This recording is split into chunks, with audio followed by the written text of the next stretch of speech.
और वही तो है जो आसमान से मेंह बरसाता है, फिर हम ही जो मेंह बरसाते हैं उससे हर तरह की नबातात उगाते हैं, फिर उसमें से सब्ज पौधे निकालते हैं और उन पौधों से एक दूसरे के साथ जुड़े हुए दाने निकालते हैं, और खजूर के गाभे में से लटकते हुए गुच्छे, और अंगूरों के बाग और जैतून और अनार जो एक दूसरे से मिलते जुलते भी हैं और नहीं भी मिलते।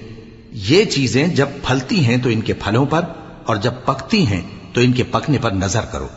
इनमें उन लोगों के लिए जो ईमान लाते हैं अल्लाह की कुदरत की बहुत सी निशानियां हैं। और इन लोगों ने जिन्नों को अल्लाह का शरीक ठहराया, हालांकि इनको भी उसी ने पैदा किया, और बेसमझे झूठ बुहतान उसके लिए बेटे और बेटियां बना खड़ी की।